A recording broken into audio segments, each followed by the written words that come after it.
বাংলাদেশের ক্রীড়াঙ্গনের ইতিহাসে সেরা ক্রীড়াবিদ হিসেবে সাকিব আল হাসানের নাম তুলে ধরলেন তামিম ইকবাল।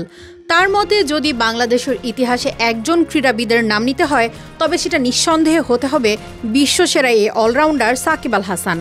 মাঠের পারফরম্যান্স, দীর্ঘ ক্যারিয়ার আর ধারাবাহিকতায় যেভাবে দেশকে গর্বিত করেছেন তা অতুলনীয়। সম্প্রতি এক জাতীয় দৈনিককে দেয়া সাক্ষাৎকারে সাকিবের সঙ্গে সম্পর্ক নিয়ে মুখ খুলেছেন তামিম। তাদের সম্পর্ক নিয়ে দীর্ঘদিন ধরে নানা গুঞ্জন থাকলেও তামিম জানালেন, আমাদের সম্পর্ক সবসময়ই ইতিবাচক ছিল। অনেকে বলেন আমরা দুই তারকা, তাই দ্বন্দ্ব হয়েছে। আমি কখনোই নিজেকে সেরা বলিনি, বরং আমি তো বলছি সাকিবই সেরা। তামিম আরও বলেন, এটা আমি বহুবার বলেছি, আজই প্রথম না। ক্রিকেটার হিসেবে সাকিব যেসব অর্জন করেছে তা অবিশ্বাস্য। সম্পর্ক যেমনই থাকুক, সত্যটা সত্যই থাকে। ও সম্ভবত বাংলাদেশের ইতিহাসের সেরা ক্রীড়াবিদ।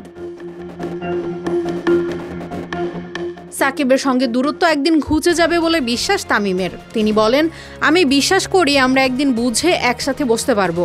তখন সব সমস্যার সমাধান হবে।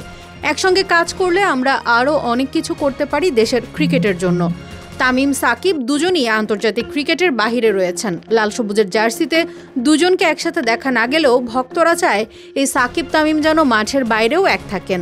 এখন দেখার বিষয় দুজনের বন্ধুত্ব কি ফিরে পাবে।